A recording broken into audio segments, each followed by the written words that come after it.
Complicated Creation by Elemental. Chapter 6. What's in a name? The world changes. Shoda shakes his head to clear it, blinking his eyes to try to force them to adjust to the sudden shift in light. A moment ago, they'd been standing on a gently rolling landscape of pastel colors and soft grass, diffused light and silence. Now, they stand in a small clearing surrounded by a forest so dense he can't see beyond a few trees. The circle of sky above them is a middling sort of twilight without any hint of moon or stars, and there's a soft wind that whispers through the leaves and raises the hair on the back of his neck. Deku is also still holding his hand, gripping it like he's trying to liquefy Shoda's bones. Fuck! The boy says with such feeling that Shoda tenses, looking around to see if there's anything coming. The fox spirit stands behind them on all fours with their tails, 8, he counts, fanned out behind her. The pose is a defensive one, he realizes instantly, and his own haggles rise. Indeed, says Tamamo no Me, this is less than optimum. Either of you want to explain why? Shoda's skin is crawling. The sensation of being watched is oppressive, but it's important to see what direction it's coming from. Then, let's say that if there was a worst-case scenario for where I could be bringing a human, this is top 2! Deku is pale, Shoda realizes. He's afraid. But I don't think we have another choice. I never knew there was something beyond this forest. I guess it's because spirits just never get through it to say much. So we need to go around? Shoda's still not sure how all of this works. Do we go back and find another edge? Deku shakes his head, frowning. I don't know where we'd end up. Tamamo no Me? He asks the spirit, sounding hopeful. Did you maybe recognize the last place? No, she admits, and her voice carries worry as well. I have never been there from any other direction, and I have never passed through Apex Forest. Do I want to know? Shoda hates the fact they're having a conversation almost over his head. He's not used to being the one without information. He's a god, Deku says apologetically. An old one. God. Does he want to have this conversation? No. Is he going to? It certainly looks like it. That's different from a spirit. How? Gods are gods? Deku shrugs, still looking around at the trees. They're a lot more powerful, and their power is different. They don't usually share with humans, they just find a place here and make it theirs. And some of them, feed on other spirits for their power? Or they compel spirits to do their bidding. Apex is known to have several under his control, as the crows attempted with Deku.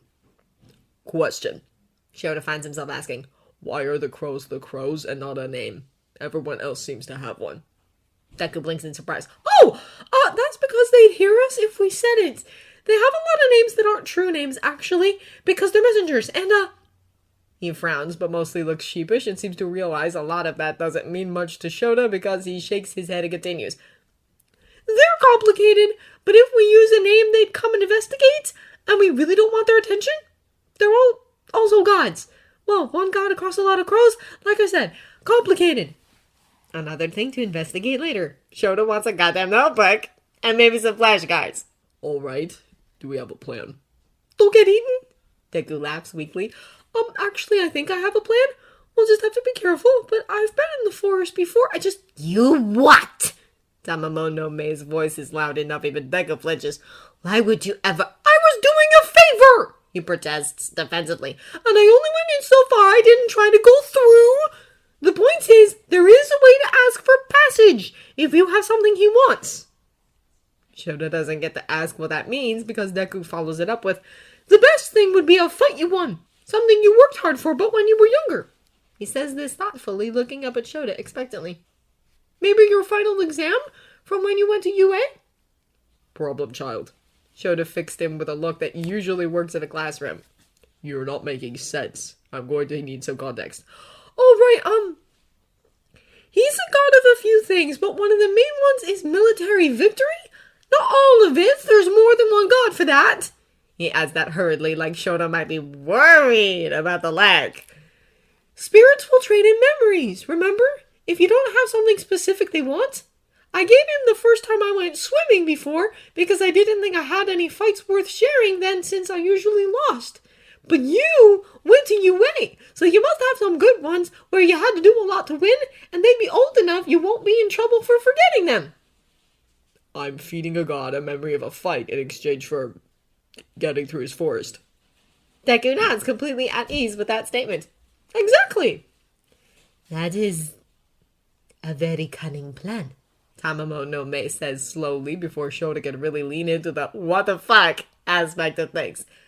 But what is to stop him from refusing and simply attacking us for our power? Deku squares his shoulders and meets the spirit head on. Me, he says simply, and there is something Shoda can't place in his tone, in his eyes, in the way the air seems to shift around them. Just because I really don't want to fight doesn't mean I won't if I have to. If it was just me, I'd find another way, but Eraserhead can't wait forever. He has a family. Shoda knows what that doesn't say. Shoda has people looking for him, worried about him, missing him. Deku doesn't. So, it's a good plan for us and for APAC. We'll still have to be careful, though. He looks away from them and towards the trees. APAC isn't the only one who lives here. The forest is just as Izuku remembers it. The trees loom and the path in front of them is narrow and meandering. Safe passage through the trees only means safe from APAC, not his followers, but there's a world of difference between pushing a spirit away and staring down a god, and Izuku really would prefer to never do that again! He'd do it for Eraserhead. For someone else it would be okay, but never for himself. It was one thing to use what he could to protect if no one else could. It was something else entirely to be selfish. There is something nearby. Tamamo no Me warns them, and Izuku readies the knife he'd borrowed once again from Eraserhead, his sleeves rolled to his elbows in preparation. Eraserhead, meanwhile, readies himself with the ethereal capture weapon the Kitsune had dropped around his neck before they'd entered the forest. A moment later, a woman appears on the path in front of them. She's beautiful, in the way that so many spirits with human forms are. Her skin very nearly glows, and her lips are crimson red. Her teeth and her hair black, the latter so long it nearly reaches the ground and is pulled back by a simple red tie. She's in Homongi, which Izuku's had to learn the specifics of only because it's an easy indicator of a spirit's power level or sometimes intent. The ones who show up in simple Yukata don't usually mean trouble. The ones in 12-layered Juhinote always try to eat him. You brought a human into our forest, she asks, and her voice sounds like bubbling water. We haven't had a human in so very long. We're just passing through, Izuku tries. I'm taking him home. She raises her sleeve to cover her mouth as she laughs. Her eyes are completely black and glossy, the only thing expressly other about her, beyond her old-fashioned looks and the way she's making his skin crawl. I heard your message to her master, she tells them and takes a step closer. Izuku doesn't risk it. He uses the knife to draw a shallow cut across the back of his left arm and ignores the way Eraserhead growls. He might have not warned the hero in case he tried to stop him. The spirit stops moving instantly. Are you threatening me, corrupted one? I don't want to fight, Izuku says, voice steady. I really don't want to make trouble for APAC, you know that. I think everyone knows I'd rather be a coward at this point. And the admission doesn't hurt to say, even if Eraserhead hears it. He is what he is, and he can't lie. He puts 2 fingers on the cut and then draws a ward in midair between them, where it instantly glows. This human is under my protection, he says with a twist of power in every word. I have to bring him safely home. I gave my word. The wind picks up around them. Your word means nothing, defiler. The spirit hisses at the wards and her beauty warps. Her expression goes dark and she frowns, except the frown grows and grows until her face splits and mandibles appear, dark and dripping green. Her hair lifts and frees itself from the tie to become long, hinged legs, sharp and deadly on their own, and terrifying for the way they lift her form from the ground so that she hangs, the human part of her literally limp as her spider presence looms above them. Tamamo no Mae instantly begins to glower beside him, and Izuku hears a razor and curse under his breath, but the man isn't panicking. And why would he? He's a hero. He's faced all sorts of strange mutations. This is probably just another one to him at this point. You cannot hope to take all of us and win, Tamamo no Mae warns with a growl. I will take your power for daring to attack my human. The Spider-Woman, she's a Jorogumo, Izuku's brain provides, though it lacks any helpful information on dealing with her, laughs, mandibles clacking and needle-thin legs tapping back and forth, unbothered by the trees as they part for her willingly. Izuku quickly draws a second and third ward to join the first, the sigils coming easily here when they would have fought him in the real world. Don't make me do this, Izuku asks one last time, though he knows it's hopeless. I don't want to fight you. Poor pathetic monster child. The spirit taunts, but she doesn't approach, and so Izuku holds off attacking in turn. In our forest, with a human lover and a human meal, I'm going to enjoy tearing the flesh from your bones. Her aura shifts and is oppressive, and the forest darkens around them in response. Defiler! Too many think you should be feared. We think you should be eaten. Izuku gets 1 second to consider "we" before the ground under them explodes. Shoda leaps out of the way the minute the ground parts under them. He aims to land on a branch above and to the left, but it moves out of his path as his feet come down, and the disorientation means he smacks into the trunk instead and has to try to tuck and roll before he hits the ground. When he gets to his feet, it's to face a giant spider! Not the woman, she's behind him fighting Deku, but a brown, fuzzy tarantula that crawled out of the ground with the face of a lion and teeth as big as Shoda's arm and impossibly 3 googly eyes. He's never been happier. Hisashi isn't here with them. They'd all be deaf from his screams. The capture weapon around his shoulders had come from Tamamo no Mae. She dropped it over his head just before they'd given their offerings to the thing that controlled this area.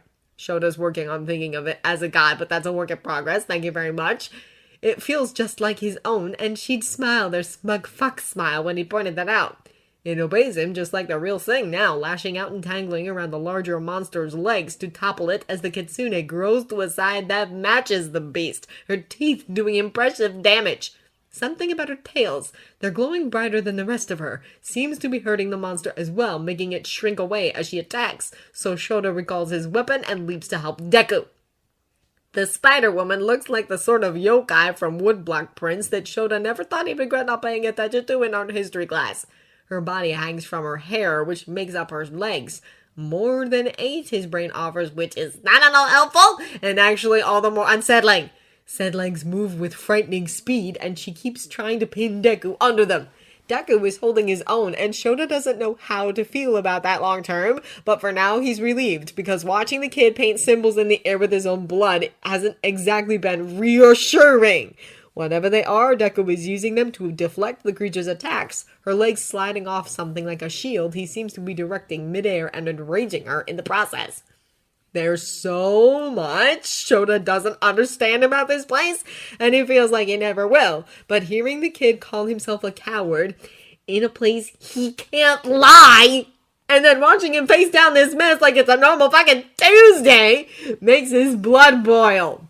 He dives into the fray. It's harder to topple her with his weapon. Her legs are so thin that they slide from his attacks at first, and she dodges anything he aims at her body with frightening speed. He misjudges an attack, and she very nearly gets him through the arm with one of her legs, so he pulls back enough to observe and think. Whatever Deku is doing is mostly defensive, but at least he doesn't seem to be tiring. If the trees would allow Shoda to purchase, he could get a better angle. He's not made for fighting on the ground, but every time he aims for a branch, it moves out of the way. Apparently, APAC gave them safe passage, but no help if they came under attack. Shoda doesn't know how that works, but Deku isn't shouting about broken promises, so he's running the assumption this falls under the not a lie but a trick category of weird things spirits do. Again, still working on the god thing. After several more attempts, Shoda finally gets his weapon looped around the woman thing and drags her to the ground with effort. She's insanely strong, and while her center of balance should be high and narrow, physics doesn't quite seem to work that way here. Deku is drawing something in the air when they hear Tamamo scream in pain. The look Shoda sees on Deku's face as he turns toward him makes his blood run cold. It's a terrific look of horror, and then an instant shift to something cold and hard and resigned. Shoda turns to see his spirit pinned under the spider and bloody. Somehow spirits have blood, and it means he doesn't see what Deku does. He feels it, though. Bruinichi! Katsurugi! It's Deku's voice in his head, but it's also in his chest and his bones, like standing next to a speaker at a party, or next to Mike when he forgets to modulate his volume. It echoes. The two spider things stop moving completely, though the woman howls something that makes Shoda's ears hurt. The oppressive force stops, and Shoda looks to see Deku standing just the way he'd met the kid, ages ago now. Head down and shoulders high, and every part of him radiating hurt and fear and tension, like he's ready to be hit. "I asked you not to fight us," he tells the ground, sounding heartbroken. "I warned you, and I would have begged if you'd wanted that, but instead you attacked us, and now look at you." He looks up at the trees at large. "And don't think I didn't notice you helping, APAC! I could come after you for this! We had an agreement!" There's silence, but Shoda feels once again like they're being watched by something more than the creatures at their feet. Deku takes a shaky breath. "Here's what's going to happen," he says, sounding far too old for his age. "You two are going to give Tamamo enough power to heal her wound as an apology for attacking us, and then I'll let you go. And APAC will make sure the rest of our walk is uninterrupted." "You dare give orders to our lord!" This comes from the lion-headed one. Shoda gets the feeling that talking out loud is reserved for the ones who have human-shaped mouths. "I hold 1/4 of your true names!" Deku walks right up to the lion spider thing, no longer afraid. He doesn't look confident, though. He looks worn down and tired. "I could take more." Enough! This voice makes every other seem like a whisper. Shoda flinches, even with all his years of experience with his Ashi, because it hurts. He tastes blood. He feels drums. And there's the smell of salt water somehow. APAC had only spoken to Deku before, but now he's pretty sure they can all hear him. Shoda grits his teeth and breathes out through the sheer overwhelmingness of it all, while Deku just looks up at the particular point in the trees. "I've never had to protect someone here before," he says to the air. "I've only ever had myself.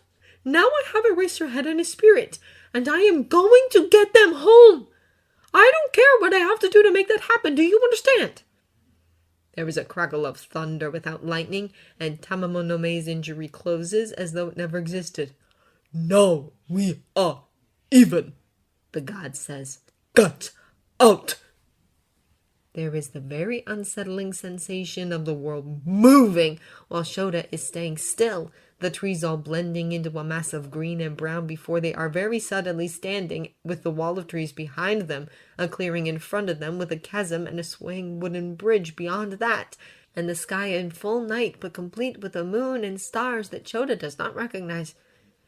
They've apparently been kicked out of the forest, which he is pretty sure is a good thing. He takes one look at Deku, though, and realizes that he might not agree. "Problem child." The kid looks exhausted, but more than that, he looks devastated. He covers his face with both hands, and a moment later the kitsune is beside him, around him, and letting him hide his face in her fur as he silently shakes. She gives Shoda a look. Right, time to fix this. Whatever this is. "You're looking rough for a kid who just saved our skins back there." He tries to keep his voice casual. This kid is a mess for a good reason, and he doesn't want to add to that. Deku pulls away to glare at Shoda, but there's no fire in it, no real anger, just a self-loathing that he'd like to cut out with a knife and hand the kid to a group of therapists for at least a year to tackle. "I did it again!" Deku looks away, hands balled at his sides and his whole body a line of hurt. I promised myself, and I did it again! Shoda can make a few educated guesses. The name thing. The kid laughs, short and sharp. The name thing! God damn it, but this is going to be another pep talk, isn't it? Shoda sighs and sits cross-legged in front of Deku. It means the kid has to look down at him and can't hide behind his hair. Okay.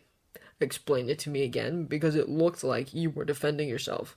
They obviously don't like you much. During the fight, despite the kid's initial worries for Shoda, the creatures seem to focus on Deku and the kitsune. He's not sure if that's a slight on his abilities or just the fact of him being human. Deku looks down at him, clearly uncomfortable at Shoda sitting on the ground. He fidgets for a moment until Tamamo no Mei nudges him, and he sags like a puppet with the strings cut and sinks to the grass as well. The kitsune instantly curls behind him so that he can lean back against her side. I think I said it before, but names are important. Names are what a thing is here. Sort of. It's complicated. Problem child. Shoda intones with every ounce of dry humor he has. What part of your life isn't? It's worth it for the way that Deku laughs, far more open and with some actual mirth this time. Deku smiling, lopsided and uncomfortable, but smiling as he continues. There's a difference between someone's true name and what you call them. So Eraserhead isn't your true name, and neither is Tamamo no Mei or Deku. 8-Pack isn't his name either. Those are the names we use, but they don't really have any power except, like a phone number. I could use it to find someone once I know any of their names at all, but that's about it. Shoda nods and waits. One thing about this kid is that when he starts talking on a subject, he tends to go at it full tilt. He wants to see how he'd handle classes and structured learning when this is over. There's a hell of a mind here that people let go to waste. Usually here, you have to tell someone your name or give someone your name. There's a big difference that I didn't know before, which is the point. The point is that no one really tells their true name because it's dangerous. You can lose a lot. Deku swallows and seems to sag again, wretched. And what I can do, what I did, I went into who they were, and I found their names. Well, the first part. And then I used them. Deku sits and blinks rapidly and seems to wait for some sort of condemnation, like he's done something wrong. And? The best way forward is through, as far as Shoda's concerned. I went in and took their names, without their permission. I could use that to hurt them. But you didn't. Shoda pulls a knee up so he can prop his head on it because he's tired. Look, as far as I can tell, you're not running around taking everyone's name just for fun. You're not collecting an army to fight for you or do your bidding. You have an ability, and you're using it when you're threatened to protect yourself and others. Would you blame Shinso if he used his quirk on you? If you'd gone after him with a knife? What? Deku looks down at him shocked. I never! And he's training to be a hero, so if he uses his quirk... So if someone on the street attacked him, even if he wasn't a hero, would you be upset at him using his quirk to stop that fight? No, but it's different! Deku looks, if Shoda has to give it a word, panicked. He's come across this sort of thing before. Sometimes you get someone who's built up a specific worldview they need to be true, even if it doesn't always make sense. How is it different, Problem Child? The kid flails. Because I can hurt them! I could keep using my power even after the fight. I have hurt them before I knew how things worked. We've never seen someone get hurt because the kid was learning how to use their quirk. Shoda points out dryly. We absolutely weren't just in a whole district covered in immortal plants that no one can weed because someone with a guarded quirk had a crisis. Never heard of that happening at all. You're not helping! Deku slams his hands on the ground and Shoda notices with interest the grass around them seems to wilt a bit. It's different! He's unfazed by the example of teenage angst. He's saying far better. I don't think it is, he says, still flat as he can make himself sound. Here's what I see. I've got a kid in front of me who has a powerful quirk. Don't correct me, at the end of the day, it's a quirk. who could use it to fuck people over, and once hurt someone badly enough, he's terrified of using it like that again. So instead of applying it carefully or learning where his limits are, he bottles it up and tries not to use it until he's scared and overwhelmed and he has to protect himself or the people around him, and it gets out of his control. And instead of seeing that as a sign of needing to learn how to work with it better, he takes it as a sign that he's failing to hold it in and is some sort of monster. Deku ducks his head down lower and lower to his chest. What I think, if I was giving an analysis to Principal Nezu, just for example, is that here's a kid who's so careful about what he can do that even when he's at his worst, he doesn't do outright harm. The only thing you did to those two back there. And that's really damn strange. Shoda thinks that he can't actually recall their names. But then again, maybe that's the whole tell and give thing at play. Maybe overhearing it isn't enough.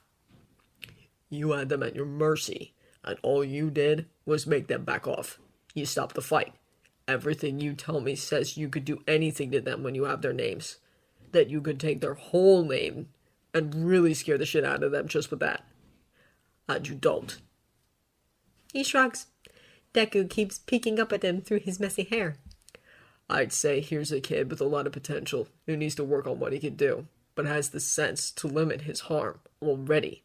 That's something I usually have to drill into the first years, and they usually don't do it naturally until their second or third year, if we're lucky. And then there were heroes like Endeavor who never learned. Or cared. I'm not... Deku shakes his head furiously. I'm not that good. Because you made a mistake?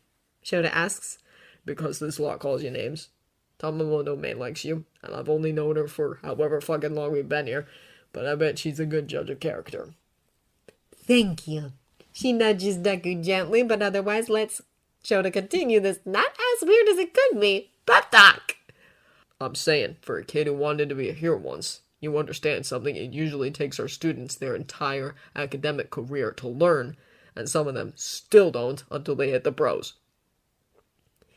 That catches his attention, and Deku finally raises his head to look at Shoda full on. He's not crying, at least, even if his eyes are bright. What's that? Is that you keep going. Even when everything is shit. When people are shit and when the world isn't fair, you keep going and you do what you can. Kid, look at what you've put up with. This Shoda can stress. You've been flat out abused, called crazy, ignored, I'm willing to bet starved. You've been living rough, however you've been living, and you're dealing with what seems to be an entire invisible army that doesn't like you or actively wants to do your harm. You face that every fucking day, alone. And you still came and gave us back our quirks. Shoda wants him to understand this. You walked into a trap you knew was a trap, and you knew we weren't going to let you go to give me back my quirk you knew I'd intentionally sacrificed. We treated you like shit and triggered you, and I scared the crap out of you today, and instead of running away, you helped against a goddamn villain to save my life. If you wanted to be a hero, kid, I don't see why you couldn't be. Oh, Shoda did not expect tears from that, even though he really should have expected tears from that, because this kid cries a lot, and now he's crying again, and Shoda pats him awkwardly on the shoulder. Do you mean it? He asks while scrubbing at his face. But I don't have a... You could teleport. You could apparently stop the quirks. I'd want to work on that not hurting you, but if it was for emergencies, that's still a skill. I saw you put out the fires during the fight. You fixed my quirk, and you said you've helped others with theirs. That's more than half of my students can lay claim to. Shoda raises an eyebrow as Deku tries to protest, and then stops under the force of his glare. I'd say that counts. But the water that was borrowed! A spirit owed me a favor, I couldn't do it again! Problem, child. Shoda draws the words out. One of the students in 1B has a quirk that lets him copy the quirk of whoever he touches. If there's no one around, or if they have a mutation quirk, or if they just don't have a useful quirk, he can't do anything. No one says he can't be a hero. Admittedly, there are conversations to be had about Nato's personality, but that's for Khan to deal with. Wait, he can? There's a light in the kid's eyes, and Shoda thinks, finally! But instead of seeing the brilliance that it is better, Deku goes on. Is it skin activated? Does it have to be living skin? What if he touched their hair? If it doesn't have to be alive, he can maybe work from hair, or dead skin, or even nails from a person, right? What about blood? Has he tested it with... Shoda holds up a hand, and Deku cuts him off mid-thought. While those are some good ideas, I might mention to him and make sure he has thought of the applications. The point was that your quirk of borrowing favors could be read the same way. And that's before you consider the rest of what you can do. The point, problem child, is that you have value and you aren't a monster or a demon or anything but a 16-year-old who needs a few solid meals and probably a lifetime supply of hugs. Deku blushes, his cheeks bright red, but his smile is whole, and for the first time looks a little less broken. And Shoda's proud of himself until he realizes, Problem child, why are you glowing? You are as fun, Tamamano says with such delight. She says like she's giggling. Oh, this is unexpected, but somehow so appropriate. Deku stares at his hands, and Shoda does the same. What's going on? The kid asks, and it's the first time he hasn't known what was happening here, and that worries Shoda more than he'd like, but at least his spirit seems happy about matters. Just a bit of very old magic, she says, radiating smug mirth. We were talking about names before, after all, were we not? That seems to mean something to the kid, who stares at Shoda with suddenly huge eyes. Oh my god! What? I think you just gave me a name! Shoda thinks about that for one short second. Like hell I did. Problem child isn't a name, it's a title, it's a description, it's... Names are what a thing is here. Fucking how? I didn't mean it. He's not settling this game with problem child when he's already using Deku, for goodness sake. It's okay. Deku waves his hands in the air eagerly, still smiling. I know you don't mean it to be mean. I can tell. I don't think you could give me a name I didn't, what? He looks over to the kitsune. She nods, her front paws crossed almost daintily in front of her. Indeed, you cannot give what will not be received, and you cannot take back what has been given. Still smug, her tail smacked the ground behind them. I was once given Tamama no Me, and I cherish it above all others. Deku perks up at that, probably at the chance to get the conversation away from him for a while. Who gave it to you? She blinks slowly, and then leans forward until her nose touches Deku's. That is a story for another time, she says, voice warm. For now, we should focus on getting my human home, don't you think? Oh my god! Deku shoots up to his feet. We've just been sitting and I've been so useless, I'm so stupid. Problem child. Shoda can feel the title means something now when he uses it, like the words have weight. We are going to work on your self-flagellation. Later, of course, but it's good to plant the idea now. For now, let's just get moving, alright? Deku laughs uncertainly, hand on the back of his head, and it looks so much like Shinso's nervous tick. Shoda has to smile.